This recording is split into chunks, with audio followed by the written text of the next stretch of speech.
The fire crackled in the stone hearth, casting long shadows across the worn wooden floor of the Blackwood ranch house. Outside, snow fell in thick curtains blanketing the Montana landscape in winter's silence. Inside, the warmth battled against the cold seeping through gaps in the logs, a familiar dance that had played out for 40 years in this place. Daniel Blackwood sat in his leather chair, the one Anna had given him for their 10th anniversary, back when the world still made sense. His hands, gnarled and spotted with age, rested on the armrests. 77 years had carved deep lines into his face, each one a story, each one earned through sun and wind and choices that kept a man awake at night. His hair, once dark as riverstone, had gone white as the snow outside. But his eyes, those storm-gray eyes, remained sharp as the day he first saw these mountains. Across from him, his grandson Samuel shifted in his seat. 17 years old, tall and gangly, caught in that awkward space between boy and man.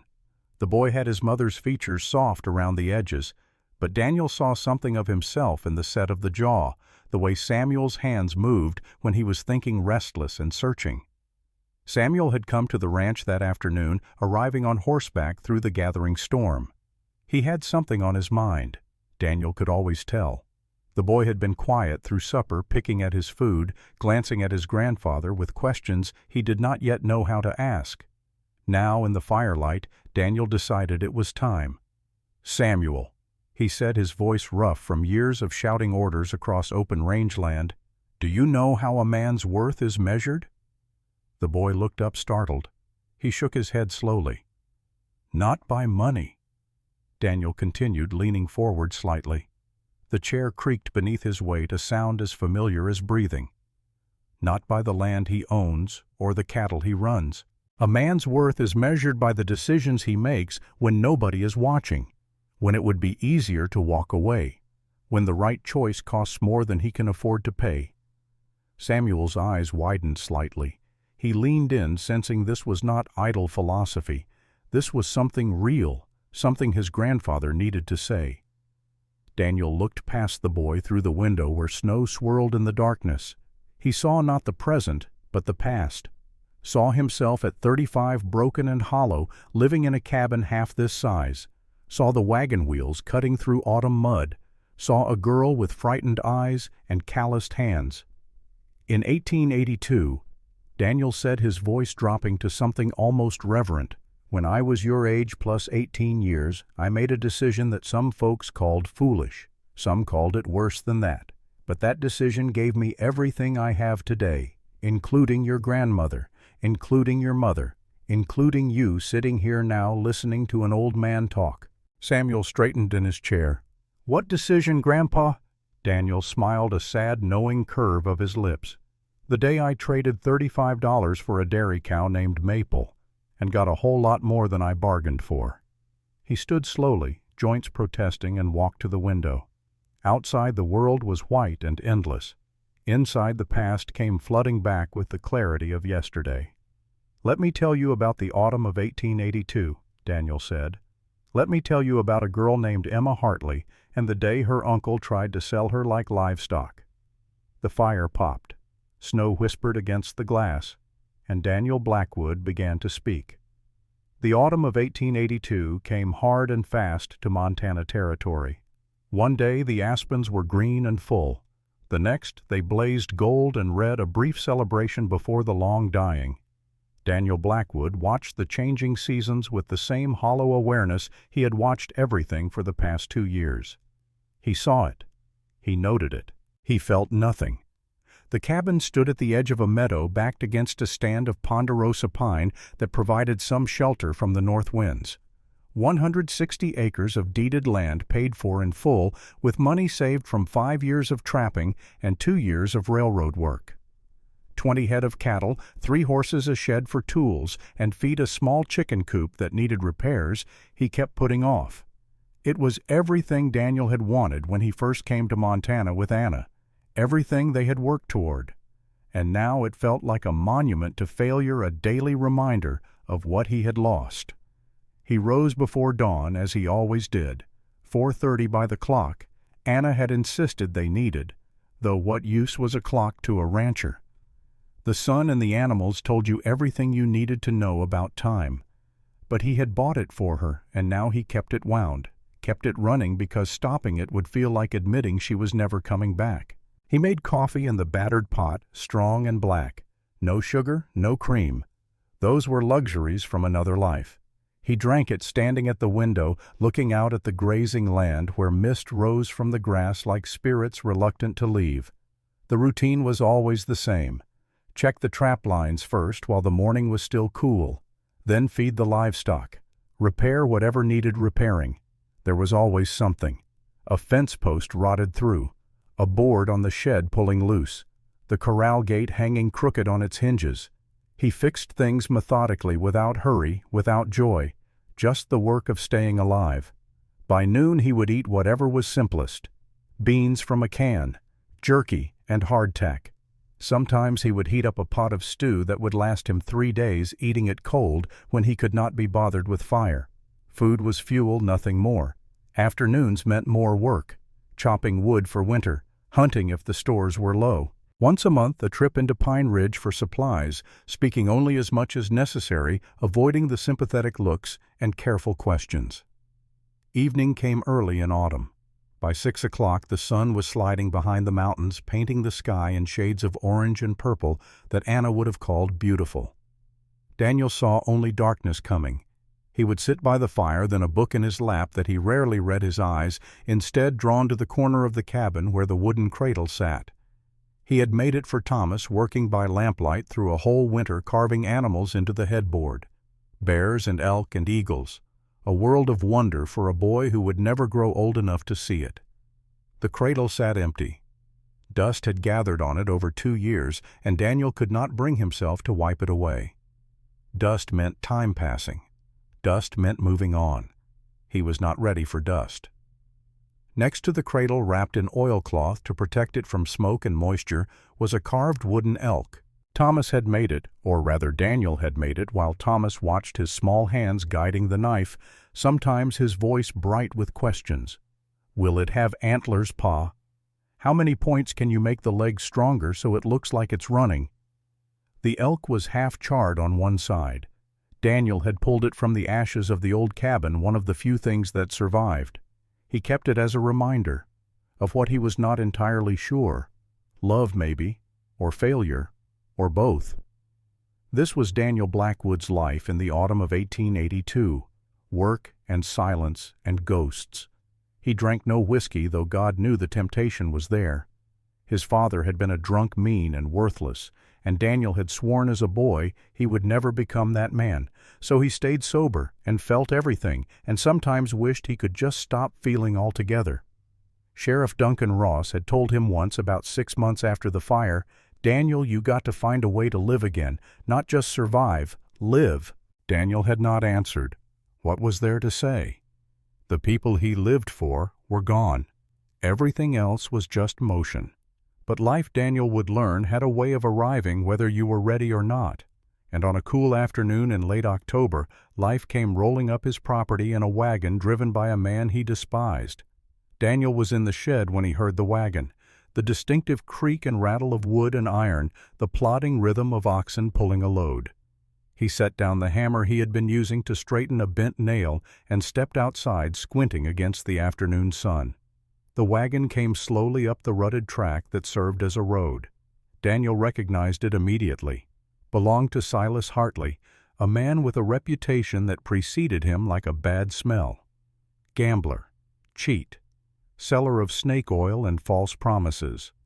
He had tried once to sell Anna a miracle tonic that would cure her headaches, charging $5 for what was probably creek water and whiskey. Daniel had run him off with a shotgun and a promise that if he ever saw Hartley near his wife again, they would need a shovel and a quiet spot in the woods.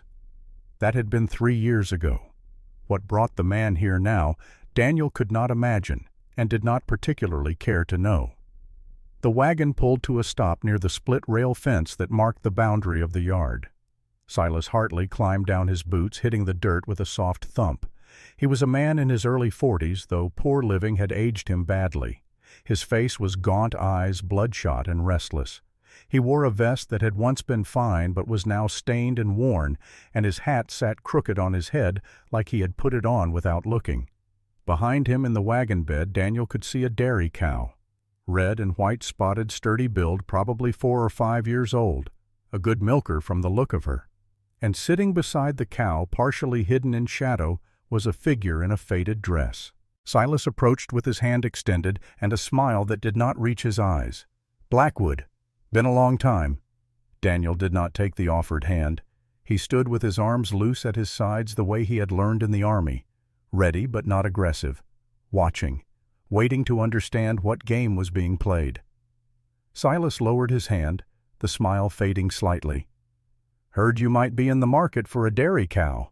Got one here. 4 years old, healthy, gives about 3 gallons a day. Asking $50. Daniel's eyes moved past Silas to the animal in question. He knew cattle the way some men knew cards or women, could read health and age and temperament from the stance and the eyes and the condition of the hide.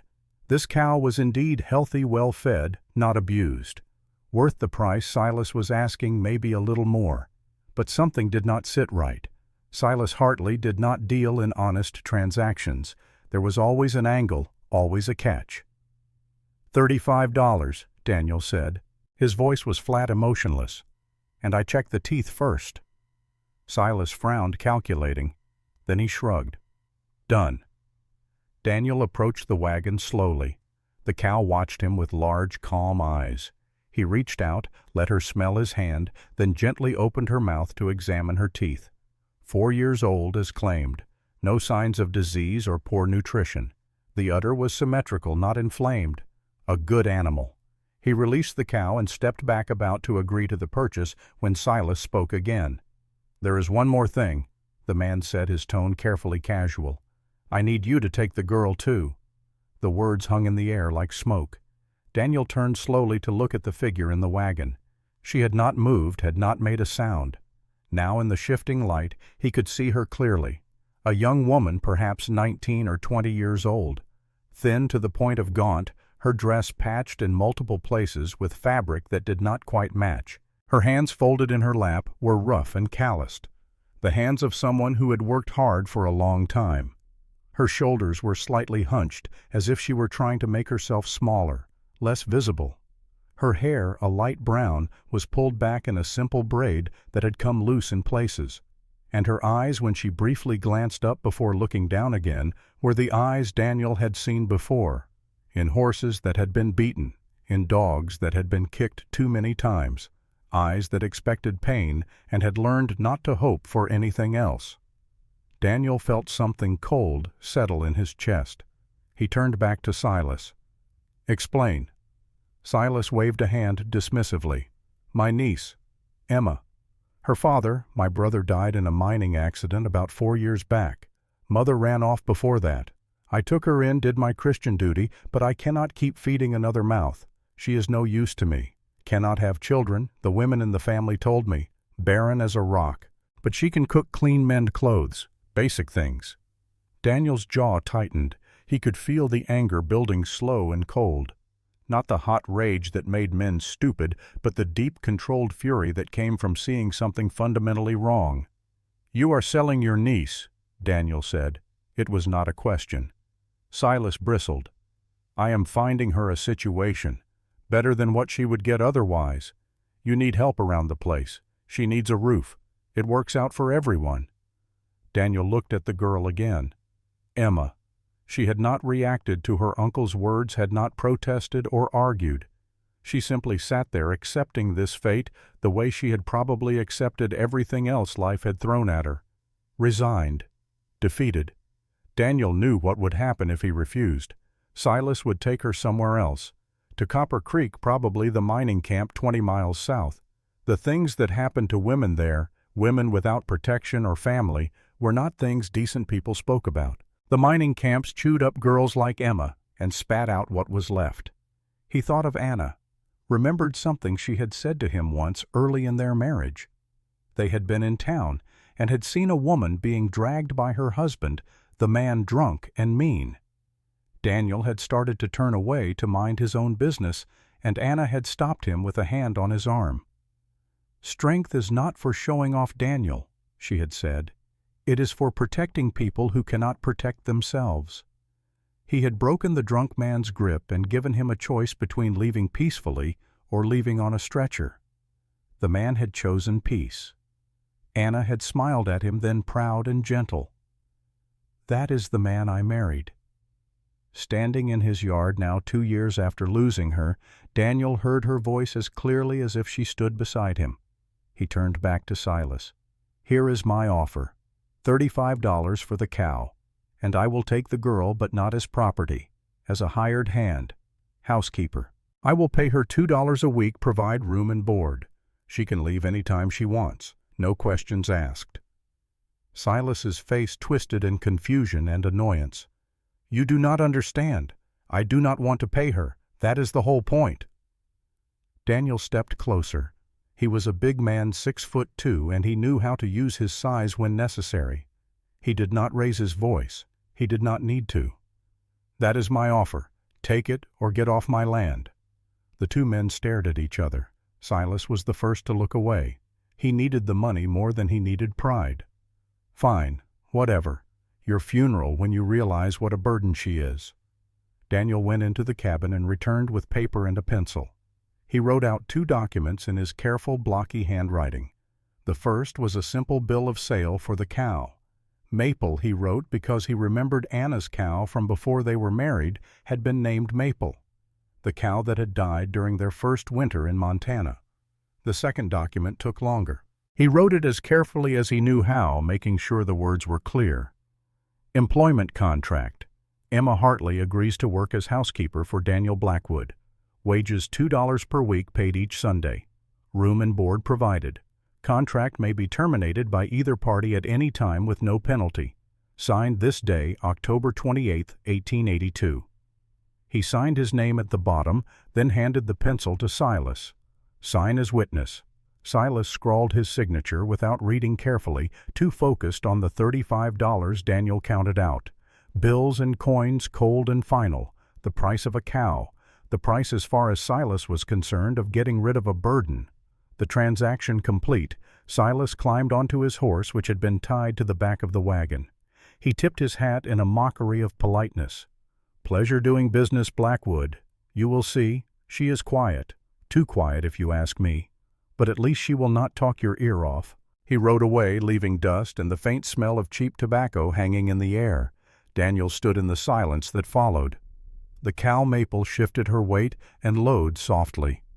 The girl Emma still had not moved.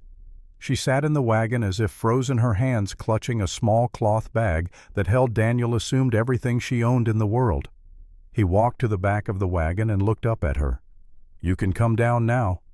She flinched at his voice but did not move. "I am not going to hurt you," Daniel said. His tone was gentle, the same tone he used with frightened horses. "You are safe here."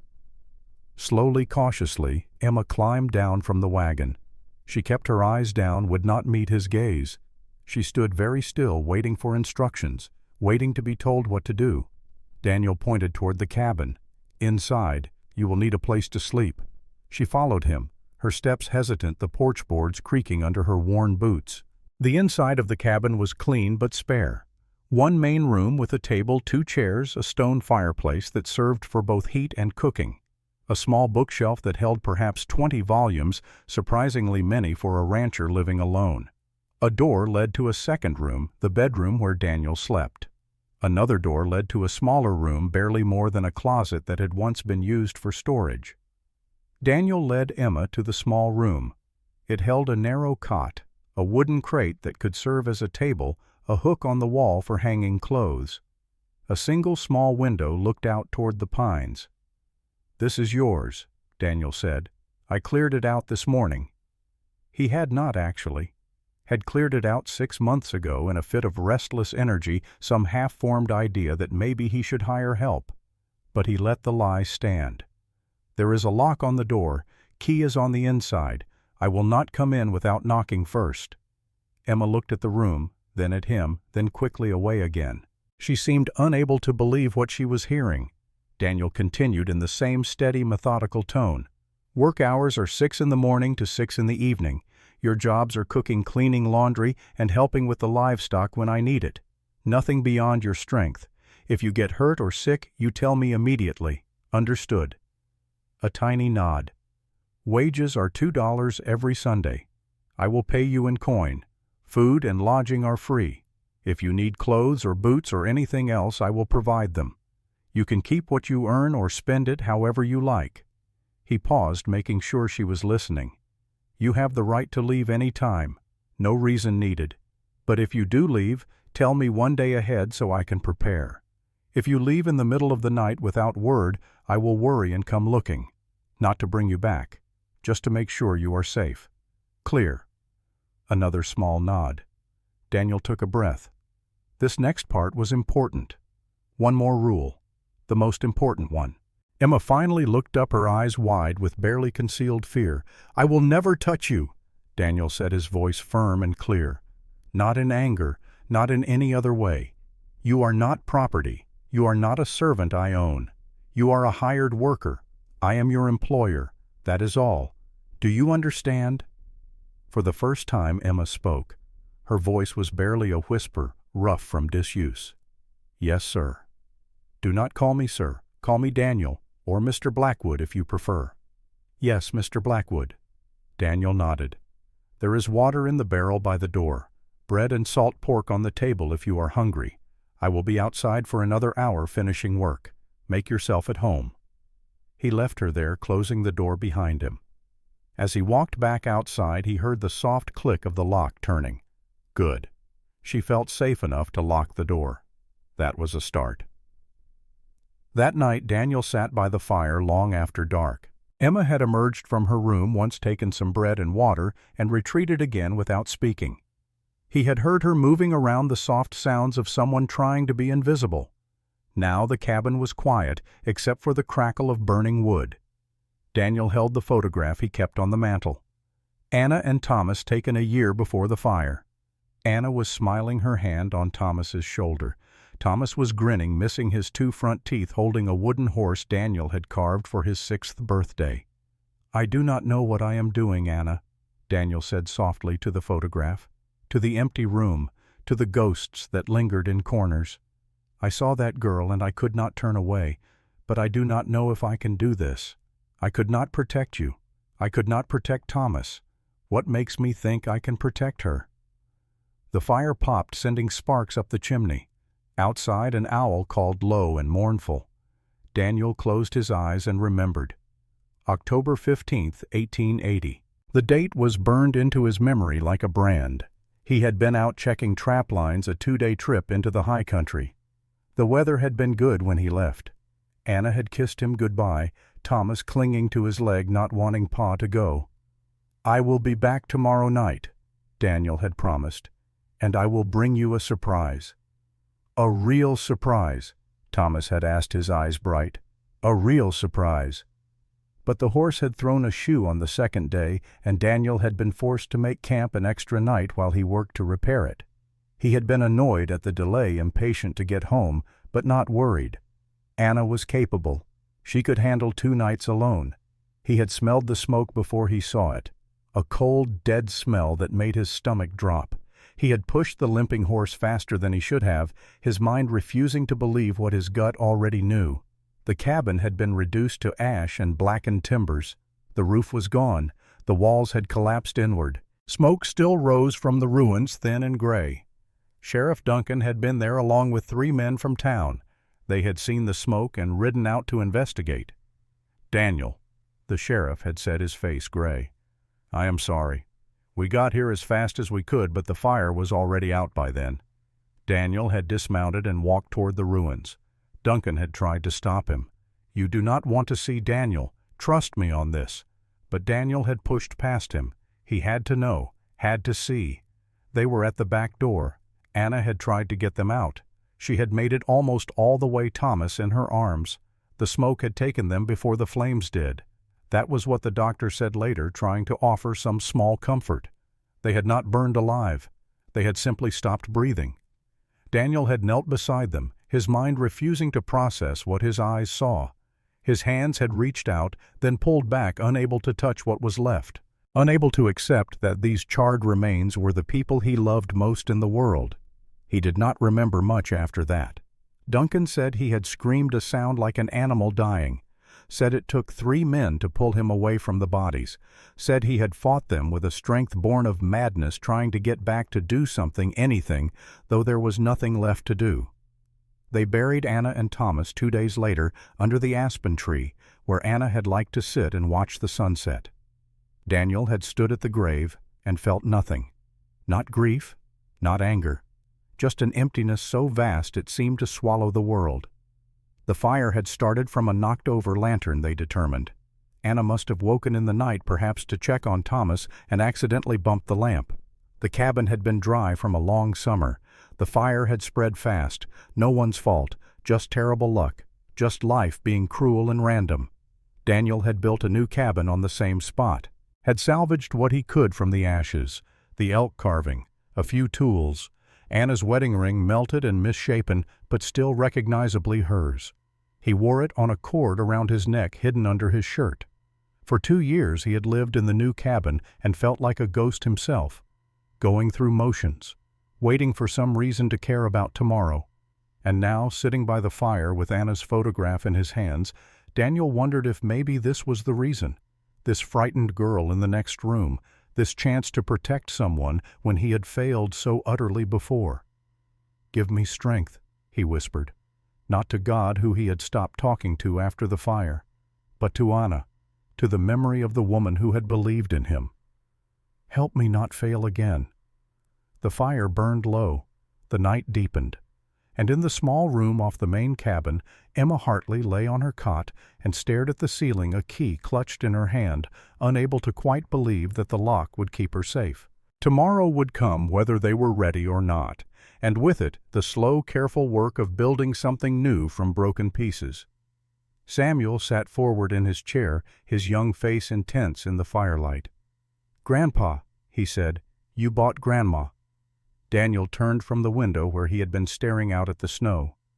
"No," he said firmly. "I never bought your grandmother. I gave her a job. I gave her a choice.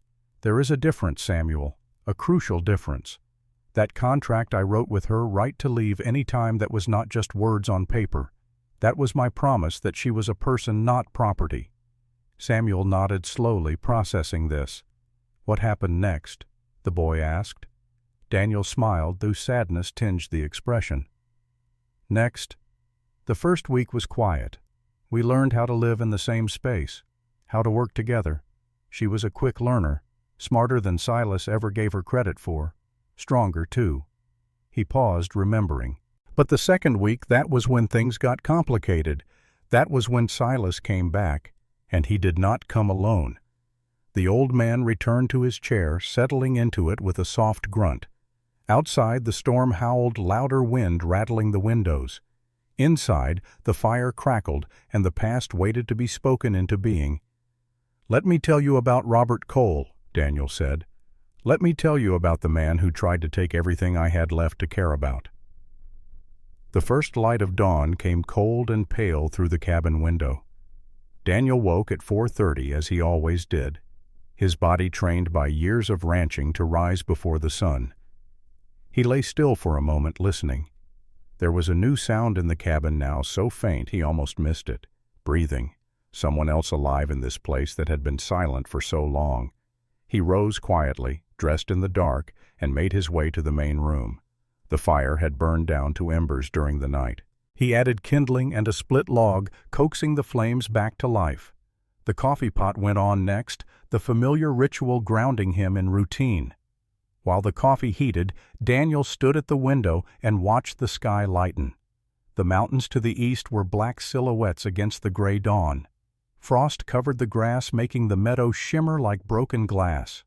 It would be a clear day, cold but good for work. Behind him he heard the soft creak of a door opening. Emma emerged from her room, moving carefully, trying not to make noise. She wore the same patched dress from yesterday. Her hair was pulled back, though strands had already escaped to frame her face. She stopped when she saw him, uncertain. "Coffee will be ready in a minute." Daniel said, not turning from the window. Sometimes it was easier to talk when you were not looking directly at someone. Less pressure. Less chance of saying the wrong thing. "Thank you, Mr. Blackwood." He poured 2 tin cups when the coffee was ready, handed her one. She took it with both hands as if the warmth was as important as the drink itself. They stood in silence, sipping coffee, as the dawn slowly transformed the world from black and gray to color. Daniel found himself watching her from the corner of his eye. She held the cup close to her face, letting the steam warm her skin. Her hands, he noticed again, showed the toll of her past. Years of labor had left their mark on those young fingers. "We start at 6, Daniel said, "feeding the animals first. I will show you what needs doing." Emma nodded. "Yes, Mr. Blackwood." "Just Daniel is fine." "Yes, Daniel." The name sounded strange on her lips, too familiar perhaps after a lifetime of keeping distance between herself and the men who had power over her. But she said it, and that was enough. Teaching someone a skill they need to survive requires patience, Samuel. Not classroom patience, but the kind where a mistake could mean going hungry or getting hurt. You cannot rush. You cannot assume they know even the basics, and you cannot make them feel small for not knowing.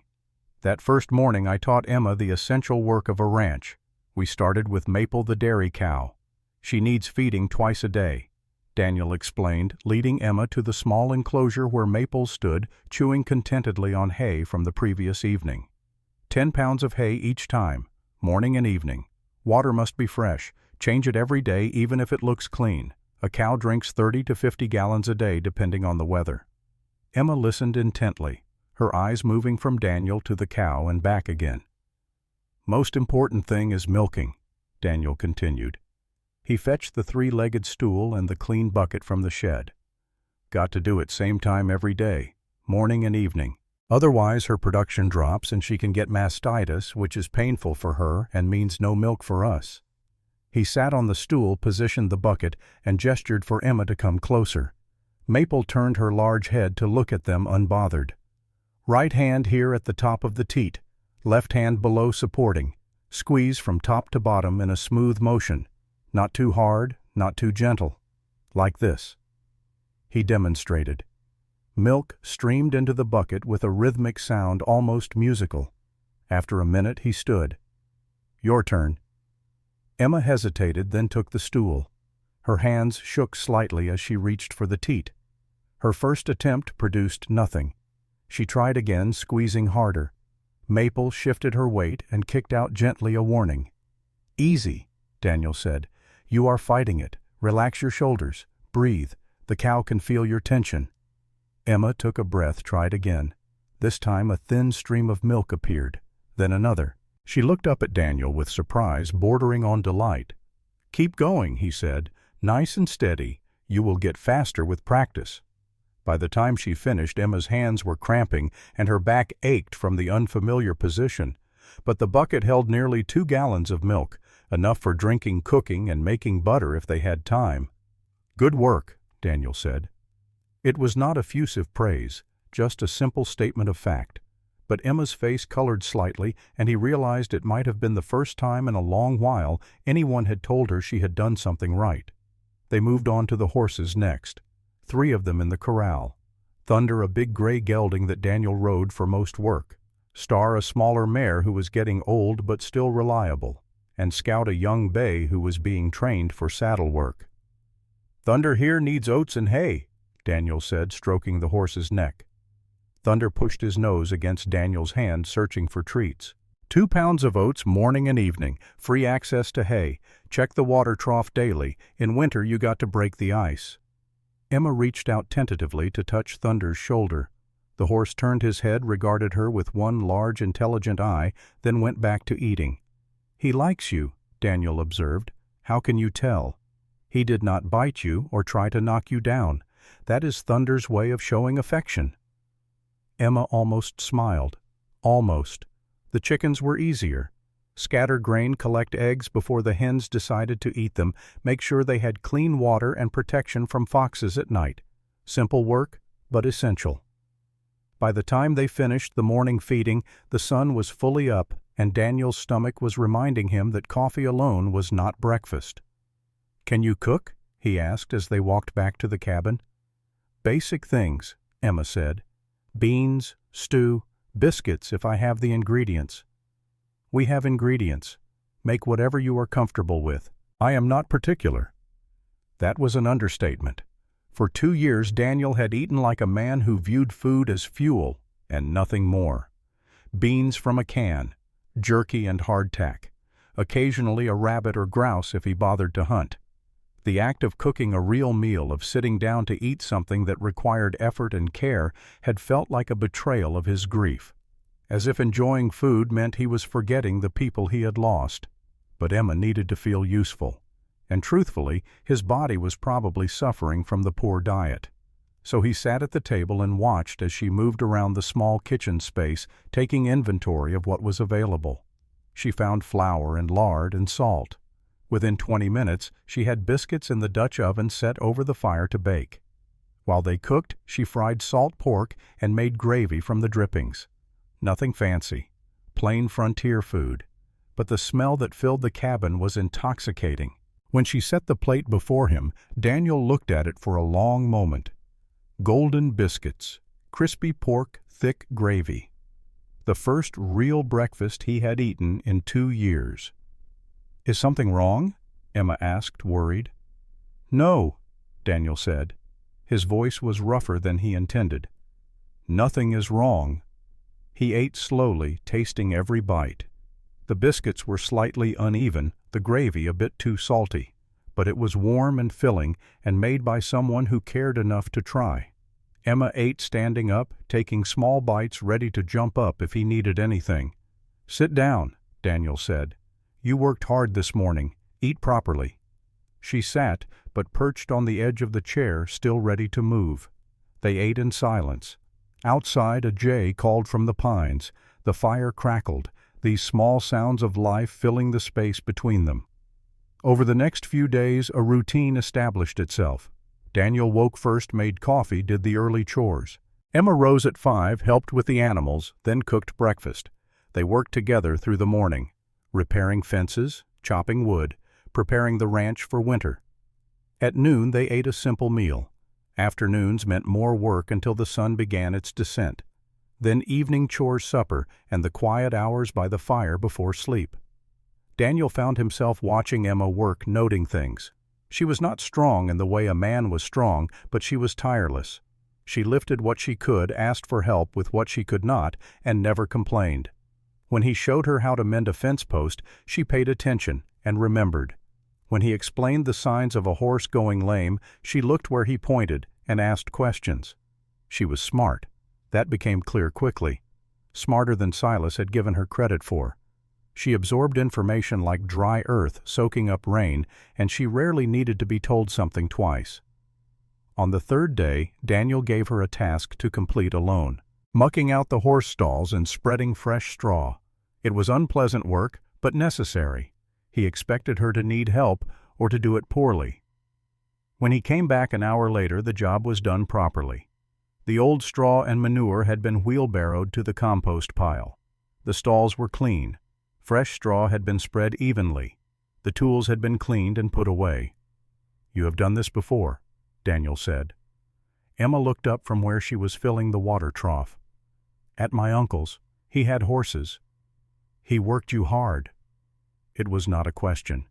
The evidence was written in her calloused hands and the practiced efficiency of her movements. Emma did not answer, which was answer enough.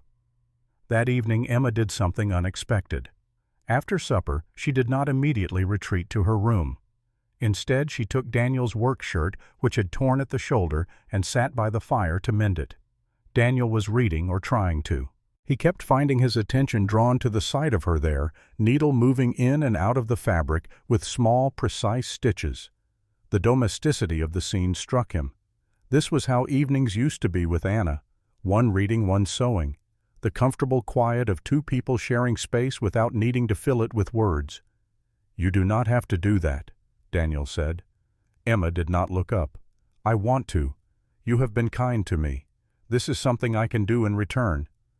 I pay you wages for your work." "This is not work. This is thanks." Daniel returned to his book, but the words would not come into focus.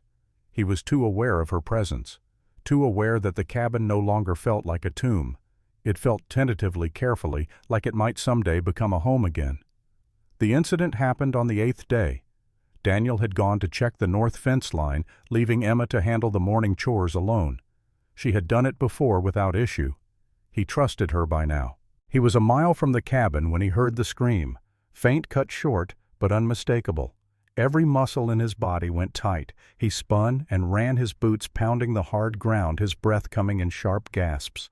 A dozen terrible scenarios played through his mind. A bear, a mountain lion. Silas had come back. She had been hurt, and he had not been there, had failed again. He burst into the yard to find Emma sitting on the ground near the well, holding her left wrist with her right hand. Her face was white with pain. The water bucket lay on its side, water soaking into the dirt. Daniel dropped to his knees beside her. "What happened?" "I am sorry," Emma gasped. "I was stupid. The bucket was too heavy. I slipped. Let me see." She reluctantly released her grip. Her wrist was already swelling, the skin turning an ugly purple. Daniel touched it gently, probing with his fingers. Emma hissed in pain but did not pull away. "Move your fingers," he instructed. She did, slowly, painfully, but the fingers responded. "Not broken," Daniel said. "Sprained badly, maybe some torn ligaments." He stood and lifted Emma as if she weighed nothing, which almost she did. She made a small sound of protest, but did not fight him. He carried her into the cabin and set her carefully on one of the chairs. From his supplies, Daniel gathered what he needed: a strip of clean cloth, a small tin of arnica salve that Sarah Mitchell had given him last winter, cold water from the barrel. He soaked the cloth in cold water and wrapped it around Emma's wrist. "Hold that there. The cold will help with the swelling." While she held the compress, Daniel went outside and returned with a handful of willow bark. He shaved it into a cup, poured hot water over it, and let it steep. "Drink this," he said, handing her the cup after removing the bark pieces. "It will help with the pain." Emma drank it, grimacing at the bitter taste. Daniel waited 15 minutes, then removed the cold compress and began applying the arnica salve. His movements were gentle but sure. He had learned basic field medicine in the Army, had patched up enough injuries over the years to know what he was doing. Emma watched his face as he worked. "Why are you doing this?" "Doing what?" "Caring. About me." Daniel did not stop working, did not look up. "Because you are hurt, and because it is the right thing to do." Most men would not bother. Then most men are fools. He finished applying the salve and began wrapping her wrist with a clean bandage, firm enough to provide support, but not so tight it would cut off circulation. When he tied it off, he sat back and met her eyes. From now on, nothing heavier than 15 pounds without asking for help. Understand? Emma nodded, tears shining in her eyes. "I mean it, Emma. I need you healthy and whole, not trying to prove something by hurting yourself. I just wanted to be useful." "You are useful, but not if you break yourself trying. Smart work beats hard work every time." He stood and moved to the stove. "I will make lunch. You sit there and rest." As he worked, throwing together a simple meal of beans and cornbread, he could feel her watching him. When he glanced back, she was smiling. Just slightly, but it was there. The first real smile he had seen from her. Something in his chest tightened at the sight. Not pain exactly, more like the feeling of frozen ground beginning to thaw. 3 days later, on a Saturday, Daniel decided they needed to go into Pine Ridge for supplies. Emma's wrist was healing well, though still tender. She could do light work, but nothing strenuous. The trip would give her a break from the constant labor. "Ever been to Pine Ridge?" Daniel asked as they loaded into the wagon. "Once or twice, with my uncle. He never let me wander much." "It is not a large town, 250 people, give or take. But it has what we need: general store, blacksmith, church, and Sarah Mitchell, who is the closest thing to a doctor we have out here." They rode in comfortable silence. The morning was crisp and clear, the kind of autumn day that made you grateful to be alive. The aspens had turned gold, and they lined the road like living flames. Emma sat beside Daniel on the wagon seat, looking around with the wide-eyed attention of someone seeing the world fresh.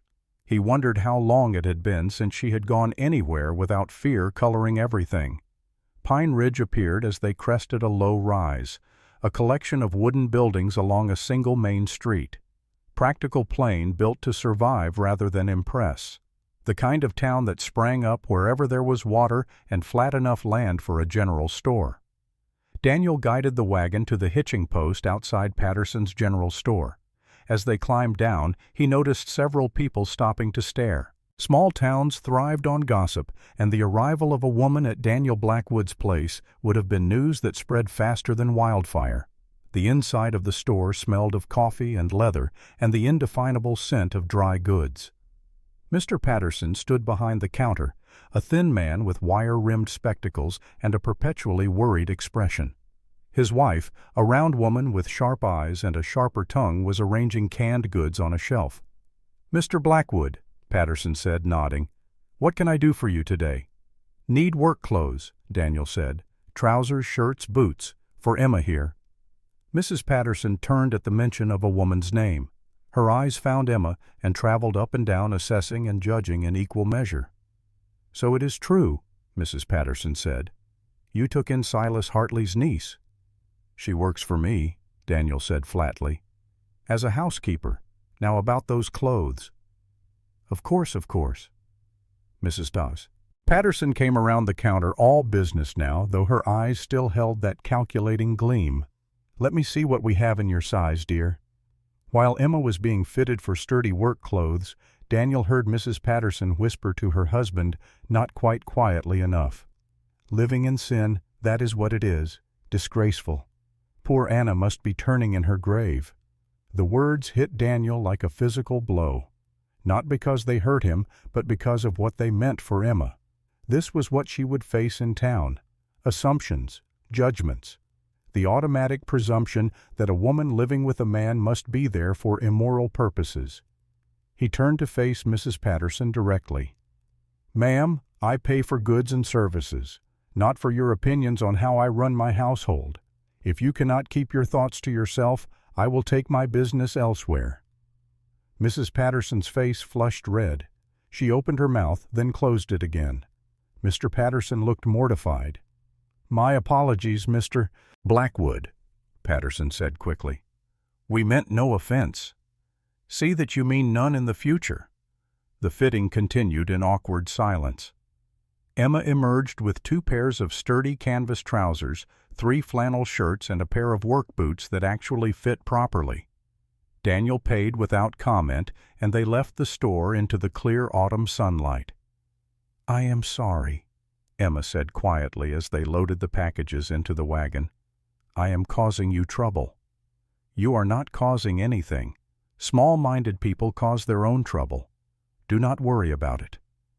But Emma's face had closed off again, the brief openness of the past few days, retreating behind walls built by a lifetime of being judged and found wanting. They were loading the last of the supplies when a woman's voice called out, "Daniel Blackwood, is that you?" Daniel turned to see Sarah Mitchell approaching. She was a tall woman in her early 40s, her hair pulled back in a practical bun, wearing a simple dress and carrying a basket covered with cloth. Her face was weathered from years of outdoor work, but her eyes were kind and intelligent. "Sarah," Daniel said, relieved to see a friendly face. "I heard you had taken on help," Sarah said. Her eyes moved to Emma with open curiosity, but no judgment. "You must be Emma. I am Sarah Mitchell." "Pleased to meet you, ma'am," Emma said softly. Sarah's eyes narrowed slightly as she took in Emma's stance, the way she held her left wrist just slightly away from her body. "You are hurt." Emma blinked in surprise. "How did you know?" "I have been tending injuries for 20 years. You learn to read the signs." She stepped closer, her manner brisk but gentle. "May I see?" Emma glanced at Daniel. He nodded. Slowly Emma extended her arm. Sarah unwrapped the bandage, carefully examined the wrist with practiced fingers, then nodded approvingly. Whoever treated this knew what they were doing. The swelling is down, no sign of infection. You should have full use back in another week or so. Daniel did it, Emma said. Sarah looked at Daniel with something like approval. Anna taught you well. The mention of his wife's name sent the familiar ache through Daniel's chest, but it was softer now, less like a knife and more like an old bruise. She tried, Daniel said. I was not always the best student. You did well enough here. Sarah rewrapped the wrist with the same careful efficiency Daniel had used. Keep it wrapped for another few days. No heavy lifting. And if it starts to hurt worse or you see red streaks, come find me immediately. Thank you, Emma said. Sarah's eyes moved between Emma and Daniel, reading something in the air between them that perhaps they had not fully acknowledged themselves. Daniel, might I have a word? Privately. They stepped a few feet away, leaving Emma by the wagon. Sarah spoke quietly, her tone serious. How is she really? Silas Hartley is a snake. I can only imagine what that girl went through in his house. She does not talk about it, Daniel said. But I can see it in how she moves, like she is always expecting a blow. And you? How are you managing? This is the first time you have let anyone close since— I am managing, Daniel said. He knew what Sarah was really asking. Was he ready for this? For the responsibility of another life depending on him? She needed help. I could provide it. That is all there is to it. Sarah gave him a long look. Is it? Before Daniel could answer, the sound of approaching horses drew their attention. 3 riders coming down the main street, moving with the kind of deliberate purpose that meant trouble. Daniel recognized Silas immediately. The other 2 men he did not know, but their type was unmistakable. Hired muscle, men who made their living through intimidation and violence. And in the center rode a man in a black suit and flat-brimmed hat.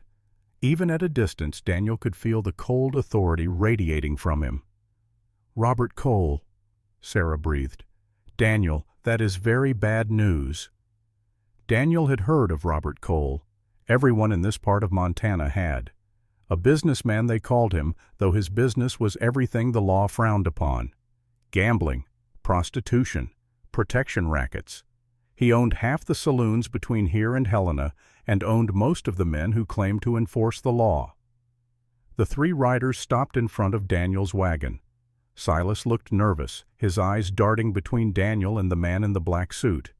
The 2 hired men looked bored, hands resting casually near their gun belts. Robert Cole dismounted with the easy grace of a man who had never doubted his own power. Up close he was perhaps 45, with a lean face and cold eyes the color of dirty ice. He wore his suit like armor and carried himself like a man who expected the world to bend to his will. "Mr. Blackwood," Cole said, his voice smooth as oil. "A pleasure to finally meet you. I have heard much about your ranch." "I doubt any of it was from sources I would trust," Daniel said. His hand moved subtly, positioning himself between Cole and Emma. Cole smiled, a thin expression that never touched his eyes. "Direct. I appreciate that. Allow me to be equally direct." He glanced at Emma, then back to Daniel. "You have something that belongs to a business associate of mine. Emma is not property. She works for me, under a legal contract." "Ah, yes, the contract." Cole pulled a piece of paper from his pocket. Daniel recognized it. A copy of the employment agreement he had written. Silas must have provided it. Clever, but ultimately meaningless. Montana law says otherwise. Cole's smile widened. "Montana law is whatever I say it is, Mr. Blackwood. You see, Silas here owes me a substantial amount of money, $1,500 to be precise, a gambling debt accumulated over several years. That is Silas's problem, not mine. It becomes your problem when Silas offered his niece as collateral. You see, I own several establishments in Helena that are always in need of attractive young women. Emma would be quite valuable in such a role." The meaning was clear, and it made Daniel's blood run cold. Cole was talking about prostitution, about taking Emma and selling her body to pay Silas's debts. "That will never happen," Daniel said. His voice was quiet, but there was steel beneath the words. Cole sighed as if Daniel was being unreasonable. Then I propose an alternative. You pay me the $1,500 Silas owes. I consider the debt settled. Everyone walks away happy. I do not have that kind of money. Then I suggest you find it. You have 2 weeks. Cole remounted his horse with fluid ease. 2 weeks, Mr. Blackwood. After that I will come back, and I will take what is owed to me one way or another. The 3 men rode away, leaving silence in their wake. Daniel stood very still, his mind racing through calculations. $1,500 might as well be $15,000. He had some savings, but nowhere near enough. Emma's voice, small and frightened, broke through his thoughts. Let me go with him. You should not have to pay for my uncle's debts. Daniel turned to her, and the fear in her eyes brought a fierce protectiveness surging up in him. No. But Daniel, that is so much money, more than I could ever be worth. He stepped closer, close enough that she had to look up to meet his eyes. Listen to me, Emma Hartley. You are worth more than any amount of money, and I will be damned before I let Robert Cole or any man like him lay a hand on you. Do you understand? Tears spilled down her cheeks. But how will you pay? I do not know yet, but I will figure something out. He looked at Sarah, who had been watching the entire exchange with grave concern. Can you help? Sarah nodded immediately. I have some savings, maybe $80. It is yours. I cannot take your money. Daniel Anna was my dearest friend. If she were here, she would do the same for Emma. The money is yours. No arguments. As they prepared to leave, Daniel's mind was already working through the problem. $1,500, 2 weeks. It seemed impossible. But surrender was not an option. Emma's life, her freedom, her very soul was at stake. And Daniel Blackwood, who had failed to save his family from fire, would not fail again. That evening, back at the ranch, Daniel sat at his table with paper and pencil, making calculations by lamplight. Emma had gone to bed exhausted by the day's stress, but Daniel could not rest. Numbers filled the page before him. Assets, debts, possible solutions. None of them added up to enough. He could sell the ranch, but that would take months and probably not fetch full value in a quick sale.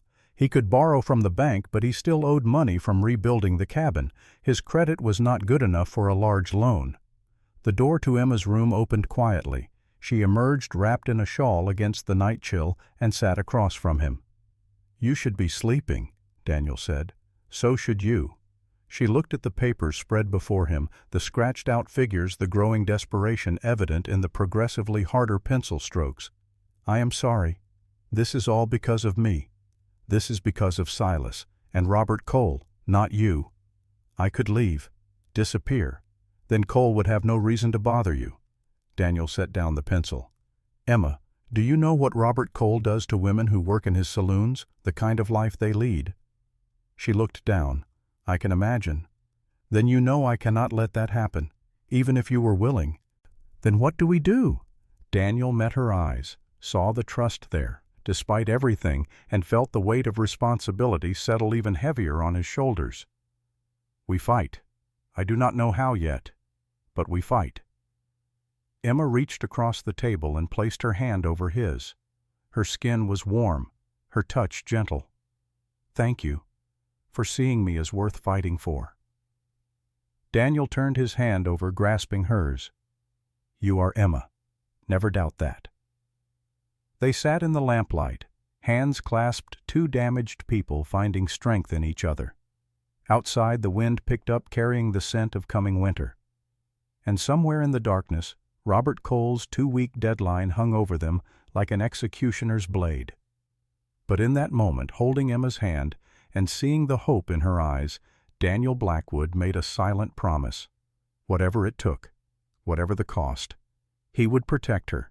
He would find a way. He had to. In his chair by the fire, old Daniel paused in his telling. Samuel sat forward, completely absorbed in the story. 2 weeks, the boy breathed. How did you get the money, Grandpa? Daniel smiled sadly. That is a longer story. One that involves the whole town, a terrible storm, and your grandmother showing courage I never knew she possessed. He glanced at the window where dawn was beginning to lighten the sky. "But that is for tomorrow. You need sleep and so do I." "But Grandpa, you cannot stop there." "I can and I will. Patience, Samuel. The best stories are not rushed." As Samuel reluctantly headed to the guest room, Daniel remained by the fire, lost in memory. He could still feel Emma's hand in his from that night 42 years ago, could still see the fear and hope warring in her eyes, could still remember the absolute certainty he had felt that he would rather die than let Robert Cole take her. Love, he had learned, often began not with passion but with a simple decision, the decision to protect, to stand firm, to refuse to abandon someone who needed you. Everything else came after. The morning after Robert Cole's ultimatum, Daniel rose before dawn as always, but he had not slept. All night he had stared at the ceiling, calculating, planning, discarding one impossible solution after another. $1,500, 2 weeks. The numbers mocked him. He made coffee in the dark, his movements automatic. Through the window, the first hints of dawn painted the eastern sky in shades of gray. Another day closer to the deadline. Another day without answers. Behind him, Emma's door opened. She emerged, already dressed, her face showing the same sleepless exhaustion he felt. "I have been thinking," she said without preamble. "There must be something I can do. Work in town, maybe. Save money." $2 a week would take you years to earn $1,500, Daniel said. The math was brutal and final. "And Cole will not wait." "Then what do we do?" Daniel poured her coffee, handed it to her. "I am going into town, to talk to the sheriff, to see what options exist. Legal options. Any options." Pine Ridge looked different in the morning light, less welcoming somehow, as if the town itself had turned hostile after Cole's visit. Daniel rode Thunder down the main street, aware of eyes watching from windows and doorways. News had spread. Of course it had. In a town this small, a confrontation on the main street might as well have been announced by trumpet.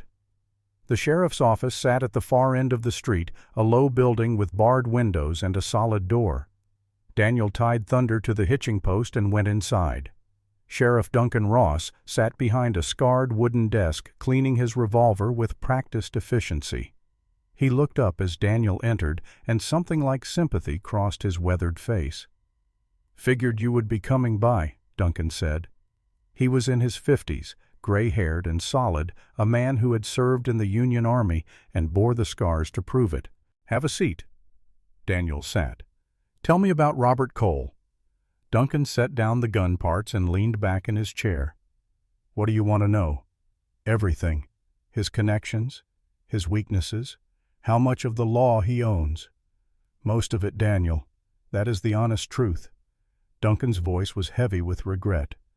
"Cole has judges in Helena, has the territorial marshal on his payroll. Half the county commissioners owe him favors.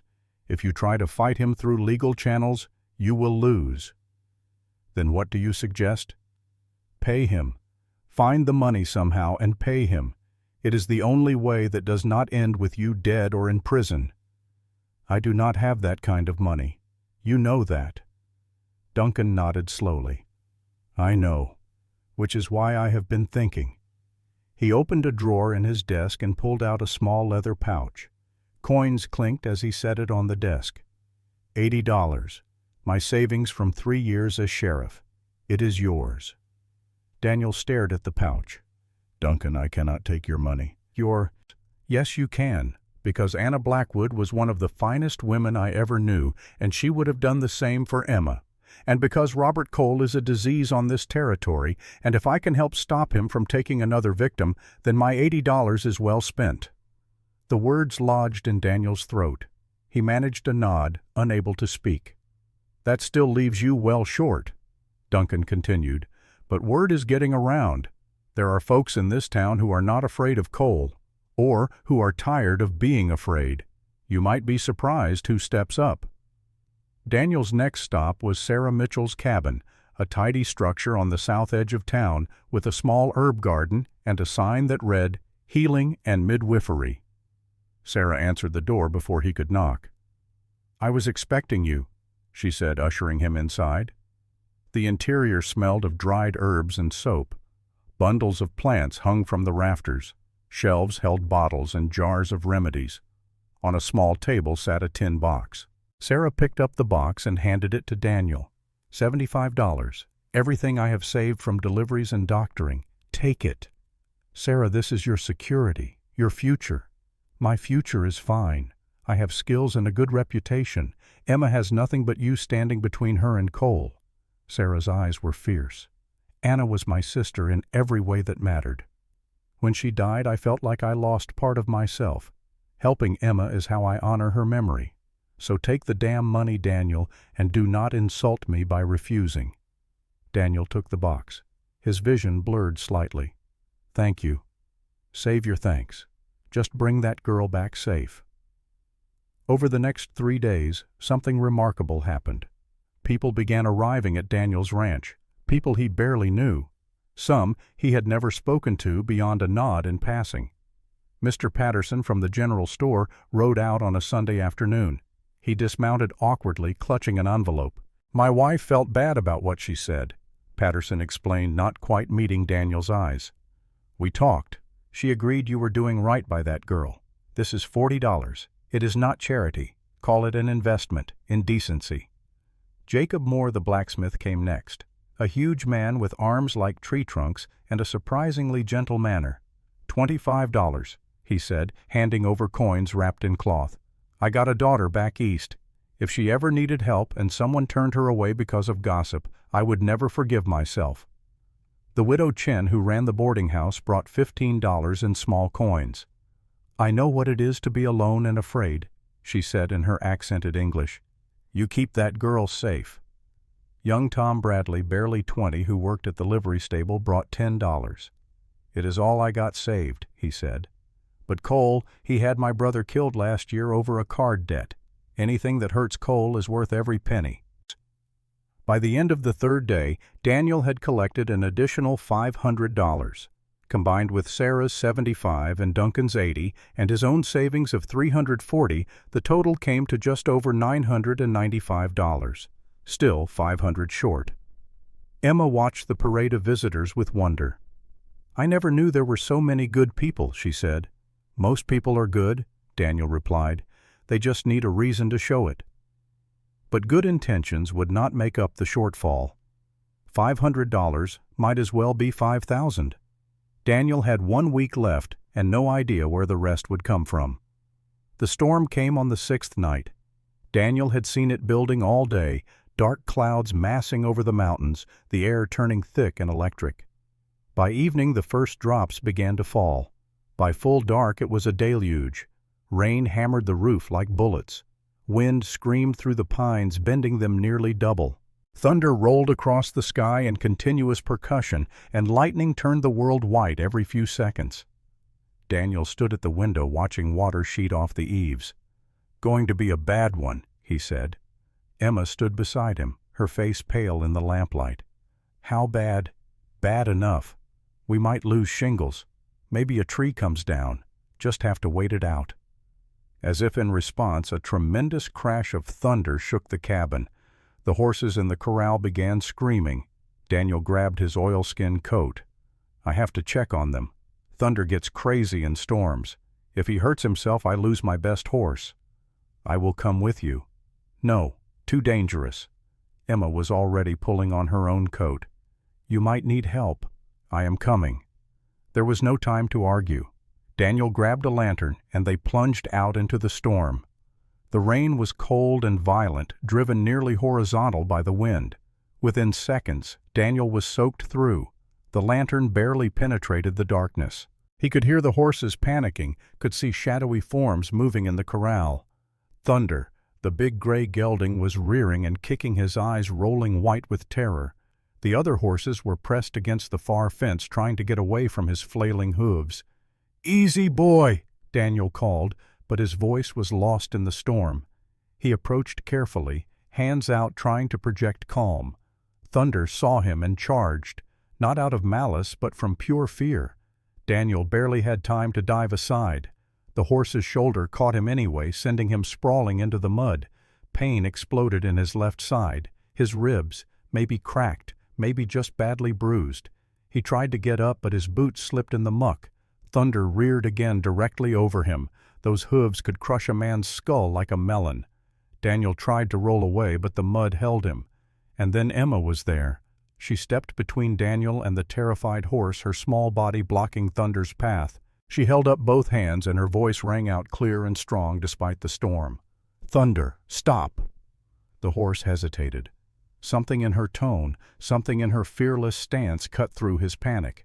Emma took a step forward. "You know me. I feed you every morning. I brush you. I give you apples from the barrel. You know me, Thunder. And I am telling you it is all right.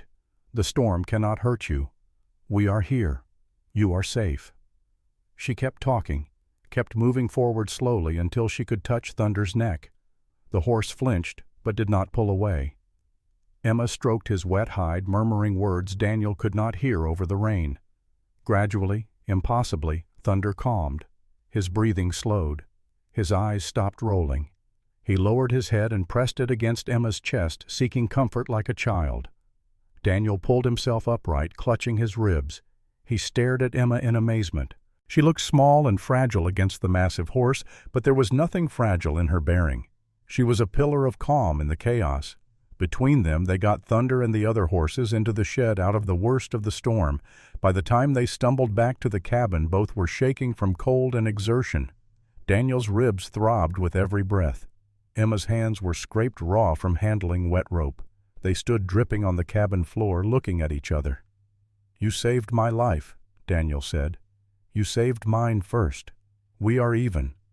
"Emma, that was the bravest thing I have ever seen." She shook her head. "It was just Thunder. He trusts me. Because you earned that trust, the same way you are earning mine." Something shifted in the air between them, some invisible barrier crumbling. They were both soaked and muddy and exhausted, but Daniel found himself unable to look away from her face. Water dripped from her hair. Her eyes were bright in the lamplight. "You should get out of those wet clothes," Daniel managed to say, "before you catch your death." Emma did not move. "Daniel, can I ask you something?" "Anything. Why are you really doing this, fighting Cole? Spending all this money? It cannot just be because you hired me." Daniel took a slow breath, his ribs protesting. This was the moment. The truth or another comfortable lie. He chose truth. "Because when I look at you, I see someone worth fighting for, someone worth protecting." He paused, then continued before courage failed him. "Because somewhere in the past 2 weeks, you stopped being just a hired hand. You became someone I care about. Deeply." Emma's breath caught. "Daniel, I know this is not fair. You are here because you had nowhere else to go. I have no right to feel this way. But I need you to know before whatever happens with Cole that you matter to me. Not as property, not as an obligation, as a person, as someone I have come to." He could not quite say the word love, not yet, but he came close. "As someone important." Emma closed the distance between them. She reached up and touched his face, her cold fingers against his cheek. "You think I do not feel it too? You think I have not been afraid to admit that every morning I wake up grateful to be here, that I go to sleep feeling safe for the first time in my life, that when I think about Cole taking me away, the thing that terrifies me most is leaving you." Daniel's hand covered hers. "Emma, I love you, Daniel Blackwood. I think I have loved you since the day you wrote that contract giving me a choice, since you treated me like a human being instead of a burden." The words hung between them, huge and impossible and true. "But you need to know something," Emma continued, and now there were tears mixing with the rainwater on her face. "Silas told you I am barren. It is true. The women in my family, my mother's sisters, they all said I would never have children. My courses have never been regular. Sometimes months go by. If you want a family, if you want children to replace what you lost, I cannot give you that." Daniel pulled her close, careful of his ribs, and rested his forehead against hers. "I do not want a replacement for Anna and Thomas. I want a future with you, whatever that looks like. Children or not, it does not matter. You matter." They kissed, then awkward and desperate and real. It tasted of rain and salt and the terrifying courage of two broken people choosing to try again. When they finally pulled apart, both were trembling. Emma laughed a sound of pure joy. "We are going to get sick standing here in wet clothes." "Probably. And your ribs are broken." "Just bruised. And we still owe Cole $500 we do not have." "I know. And yet somehow I have never been happier." Daniel smiled. Really smiled for the first time in 2 years. "Neither have I." They changed into dry clothes in separate rooms, modesty still intact despite the confessions. When Emma emerged, Daniel was sitting by the fire moving gingerly. She sat beside him and leaned her head on his shoulder. "We will find a way," she said. "Yes, we will." Outside the storm raged on, but inside something new had been born, not just between two people, but within them. Hope. The fragile, dangerous hope that maybe, just maybe, life could be good again. The next morning brought clear skies and Sheriff Duncan riding hard up to the cabin. His face was grim as he dismounted. "Daniel, we have a problem." "What is it?" "Cole is not waiting. He is coming today. Him and at least 5 men. They are gathering at the saloon in Pine Ridge right now." Daniel felt his blood turn cold. He said 2 weeks. He lied, or he decided he does not care. Either way, they will be here by noon. Emma, who had come out onto the porch, went white. "What do we do?" Duncan looked between them. "Fight or run. Those are your options. If you run, I cannot protect you. Cole has reached throughout the territory. If you fight, I will stand with you. But I am one man. Against 6, the odds are not good." Daniel's mind raced. Fight or run. Stay and probably die or flee and spend the rest of their lives looking over their shoulders. He looked at Emma, saw the fear in her eyes, but also something else. Determination. She would run if he asked her to, but she would rather stand. "We fight," Daniel said. Duncan nodded. "I figured you would say that. Then we better get ready." The next 3 hours were a blur of preparation. Daniel retrieved his weapons from storage. The Winchester rifle he had carried in the Army, the Colt revolver that had been his father's only worthwhile legacy, the shotgun he used for hunting.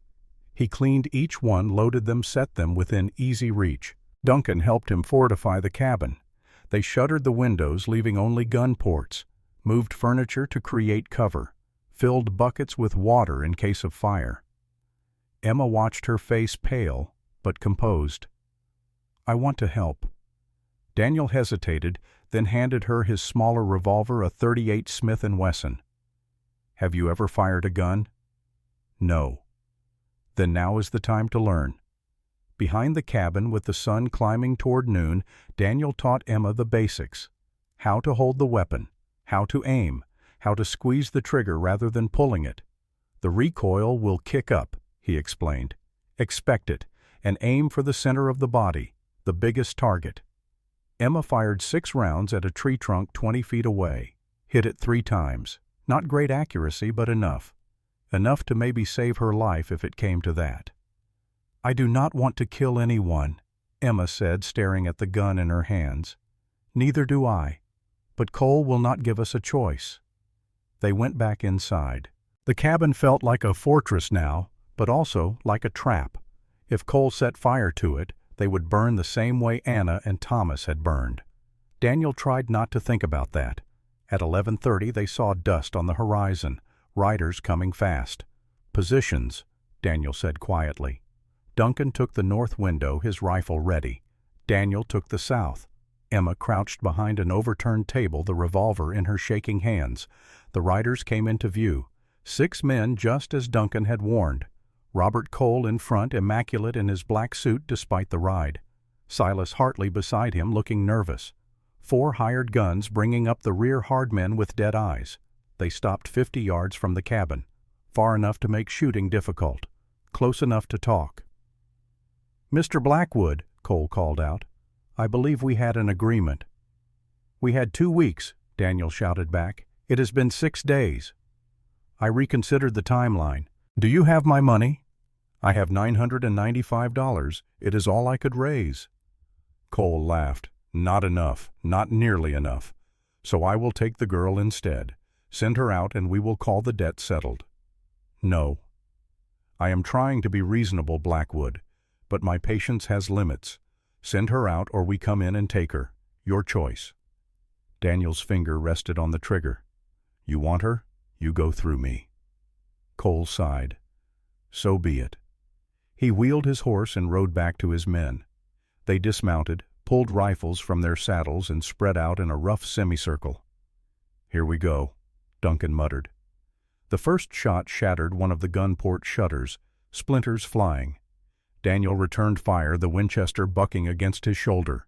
One of Cole's men dove for cover behind a water trough. Gunfire erupted from both sides. The world became noise and smoke and the sharp smell of cordite. Bullets punched through the cabin walls. Glass shattered. Wood splintered. Daniel fired, reloaded, fired again. Beside him, Duncan was doing the same, his movements economical and practiced. Emma crouched behind her barricade, flinching with each impact. One of Cole's men made a run for the cabin. Duncan shot him through the leg. The man went down screaming. Another tried to circle around to the back. Daniel caught him in the open and put a bullet in his shoulder. He fell and did not get up, but there were still 4 of them, and they were getting closer. A bullet caught Daniel in his already bruised side, spinning him around. Pain exploded through his ribs. He went down hard, the Winchester clattering from his hands. Daniel! Emma's scream cut through the chaos. He tried to get up, but his body would not cooperate. Blood spread across his shirt. Through the pain, he realized he had been shot. Not just bruised this time, actually shot. Duncan grabbed him, dragged him behind cover. How bad? Bad enough.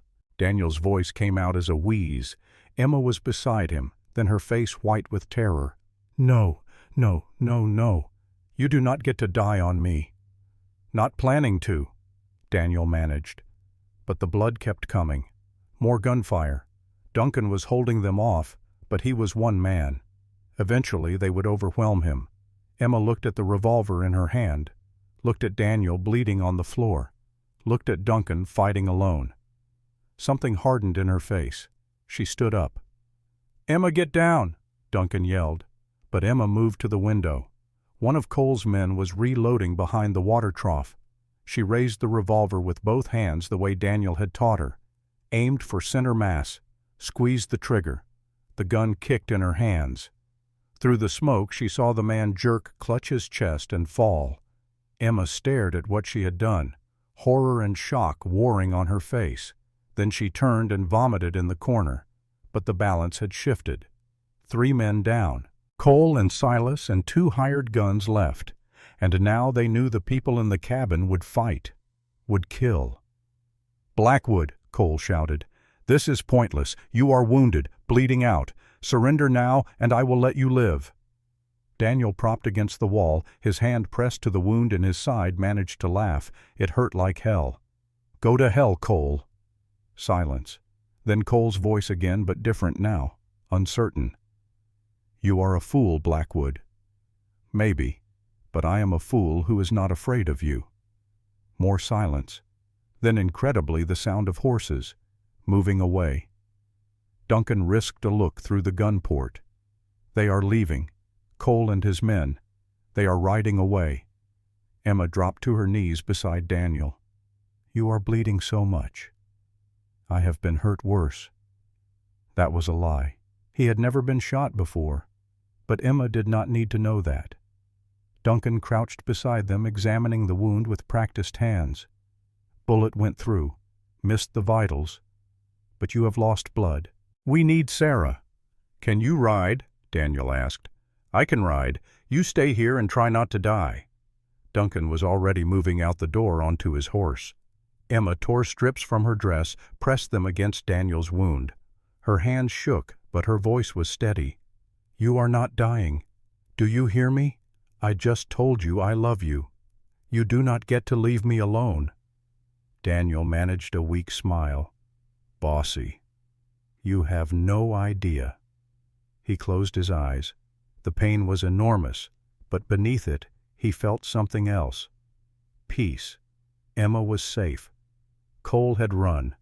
Whatever happened now, he had done what he promised. He had protected her. Daniel? Emma's voice pulled him back from the edge of darkness. Stay with me. Talk to me. About what? Anything. Everything. Tell me about Anna. About Thomas. So Daniel talked. His voice fading in and out, but the words coming. He told her about Anna's laugh, about Thomas's obsession with carving, about the life he had lost and the guilt he carried. You would have liked them, he said. I am sure I would have. But Daniel, you need to know something. They would want you to be happy, to live, not to die trying to protect someone you barely know. I know you, better than I have known anyone in a long time. Emma kissed his forehead. Then stay alive, for me, for us. Time became strange. Daniel floated in and out of consciousness. At some point, Sarah arrived, her bag of medical supplies in hand. She cut away his shirt, examined the wound, her face grave. He has lost a lot of blood, but if the wound does not infect, he might make it. Might, not will. Might. Sarah worked with steady hands, cleaning the wound, packing it with herbs that smelled of mint and something sharper, bandaging him with strips of clean cloth. He needs rest, weeks of it. No work, no stress. Emma nodded. He will rest. I will make sure. And you, Sarah said, looking at Emma with new respect. Duncan told me what you did. Told me you shot a man to protect them. Emma looked down at her hands. They were still shaking. I killed someone. You saved lives. There is a difference. It does not feel different. Sarah touched Emma's shoulder. It will in time. The guilt will fade. What you are left with is the knowledge that when it mattered you were strong. Remember that. 3 days later, Daniel woke in his own bed, weak but alive. Emma sat beside him, her hand in his. She looked exhausted. How long? He croaked. 3 days. You have been drifting in and out. Sarah said it was touch and go. But I made it. You made it. Daniel squeezed her hand. Cole? Gone. Duncan says he left Montana entirely. The territorial marshal finally decided to investigate him. Turns out shooting at a ranch in broad daylight was too public even for Cole. He fled to avoid arrest. And Silas? Emma's face hardened. In jail. They charged him with attempted murder, human trafficking, and some other things I do not fully understand. He is going to hang. How do you feel about that? I feel nothing. He stopped being family a long time ago. Over the next 2 weeks, as Daniel slowly healed, the full story emerged. One of Cole's wounded men had talked desperate for leniency, had given up names, dates, details of every illegal thing Cole had done. The web of corruption began to unravel. Judges were removed. Marshals were arrested. Robert Cole's empire crumbled in a matter of weeks. And through it all, Emma stayed by Daniel's side, changing his bandages, making him eat even when he had no appetite, reading to him from the books on his shelf. Sarah visited, often checking on his progress. On one such visit, she pulled Emma aside while Daniel slept. I need to examine you, Sarah said. Emma blinked. Why, I am not hurt. Not for injuries, for something else. Something in Sarah's tone made Emma follow her outside. In the privacy of the yard, Sarah asked a series of questions. When was Emma's last monthly course? Had she been feeling nauseated? Tired? Different? Emma answered carefully. I have never been regular. Sometimes 3 or 4 months pass. But now that you mention it, I have been feeling strange, sick in the mornings, but I thought it was stress. Sarah's examination was quick and thorough. When she finished, her face wore a small smile. Emma, you are with child. The words did not make sense at first. Emma stared at Sarah, waiting for the joke, the misunderstanding, the correction. That is impossible. I am barren. Everyone said so. Everyone was wrong. Your family probably misunderstood irregular courses for infertility. But you are most certainly pregnant. About 6 weeks, I would estimate. Emma sat down hard on the porch step. A baby. She was going to have a baby. With Daniel. But how? When? Sarah raised an eyebrow. "I assume you know how these things work." "I mean, we only just—" Emma's face went bright red. "The night of the storm," Sarah guessed. In the emotion of the moment, Emma remembered. They had kissed, had held each other, had found comfort in each other's arms while the world fell apart outside. She had thought that was all, but apparently nature had other plans. "I need to tell Daniel." "You do. But Emma, this is a good thing, a blessing. My uncle said I was worthless because I could not have children. He based my entire value on a lie." "Then your uncle was a fool. You are not worthless. You never were. And now you have proof." Emma went inside. Daniel was awake, sitting up carefully, his hand pressed to his bandaged side. "You look like you saw a ghost," he said. Emma knelt beside the bed. "Daniel, I need to tell you something. Is it bad? Because I have had enough bad news for a lifetime." "It is not bad. At least I do not think it is bad, but it is unexpected." She took his hand, placed it on her stomach. "Daniel, I am pregnant." He stared at her. "But you said you could not." "I was wrong, or they were wrong, or I do not know, but Sarah confirmed it. I am 6 weeks along." Daniel's face went through a series of expressions: shock, disbelief, and then slowly wonder. A baby. A baby. He pulled her close, kissed her forehead, her cheeks, her lips. "Emma Hartley, will you marry me, properly in a church with witnesses?" "Yes, God, yes." They held each other while the afternoon light slanted through the window. Two people who had been broken, who had found each other in the worst circumstances, who had fought and bled, and somehow impossibly won. Silas Hartley hanged on a cold December morning. Emma did not attend. She felt she owed him nothing, not even the witnessing of his death.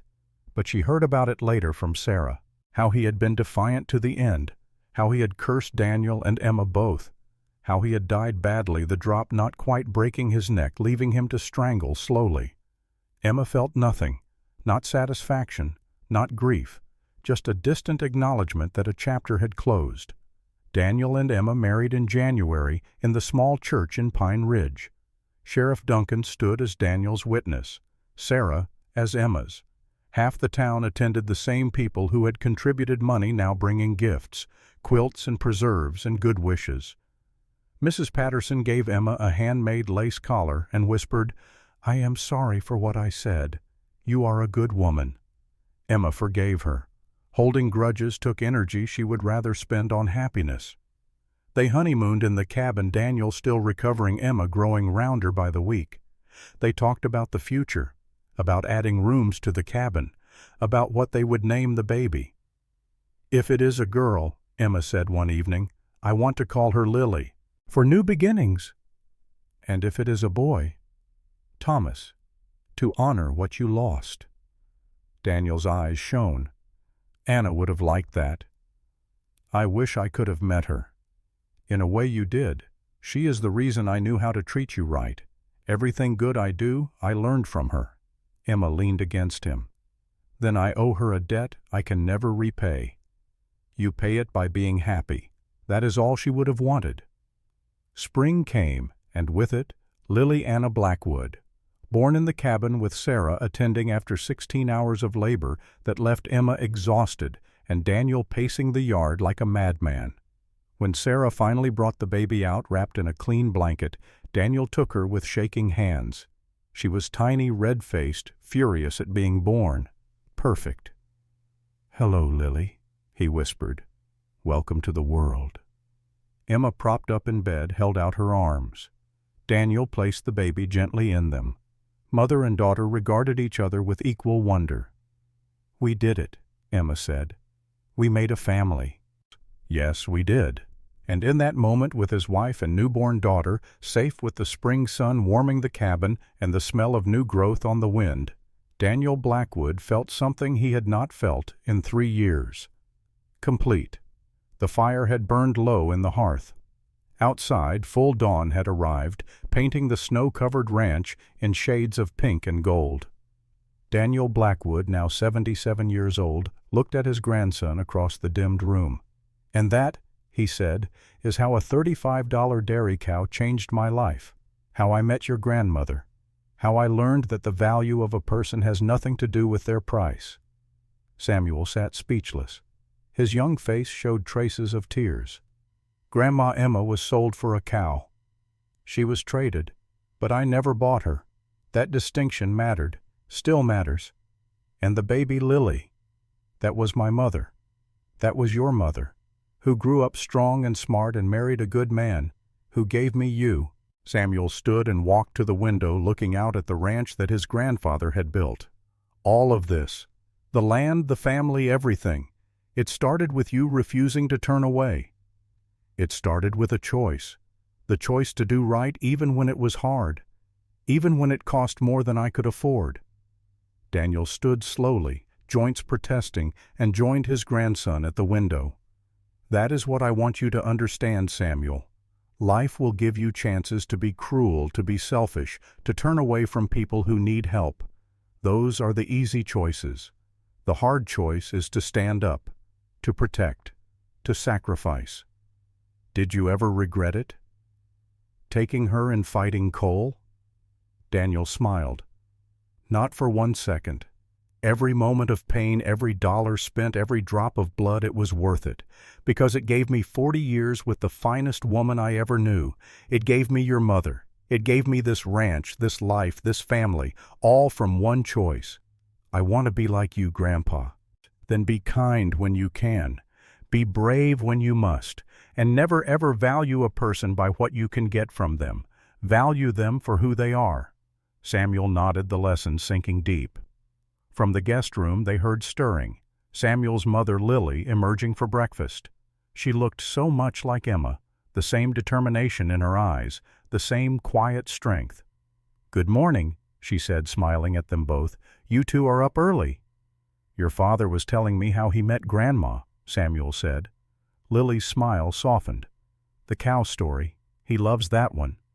"It is a good story," Daniel said, "and it is all true. I know, Dad. I heard it 100 times growing up." She kissed his cheek. "But it never gets old." She went to start breakfast, leaving Daniel and Samuel alone again. "One more thing," Daniel said. "Your grandmother. She passed 5 years ago, and not a day goes by that I do not miss her. But before she died, she made me promise something. She made me promise to tell this story, to make sure you and your children and their children know what we came from. Know that family is not just blood. It is choice. It is standing up when it would be easier to walk away." "I will remember, Grandpa." "Good. Now let us go help your mother with breakfast. These old bones are hungry." As they walked to the kitchen together, Daniel glanced back at his chair by the fire. At the photograph on the mantel that showed Emma at 60, her hair gray, but her eyes still bright. Beside it, a newer photo of Lily and Samuel's father, 3 generations smiling at the camera. And on the shelf, carefully preserved, a small wooden elk, charred on one side, but still beautiful. Still a reminder of what was lost and what was found.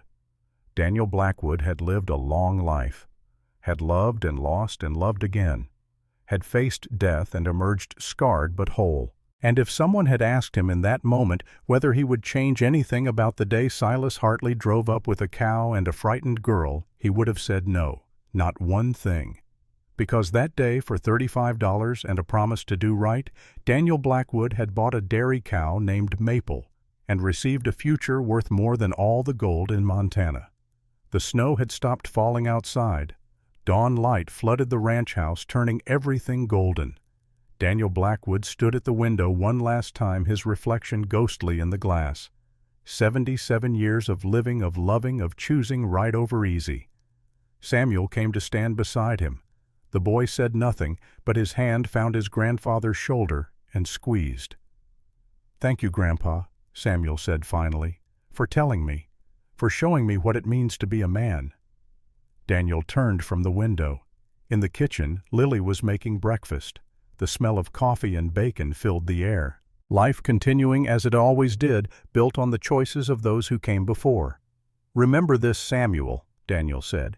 Every person you meet has a price in someone else's eyes, but their worth. That is something else entirely. Worth is what you see when no one is looking. Worth is what remains when everything else is stripped away. Samuel nodded, understanding settling deep in his young bones. Outside, the first rays of sun struck the weathered sign above the ranch gate. Blackwood Ranch, established 1882. Below it, in smaller letters that Daniel had added years ago, built on $35 and one good choice. Daniel Blackwood smiled. His story was told. The lesson passed down. And somewhere he liked to think Emma was smiling too. The morning was just beginning.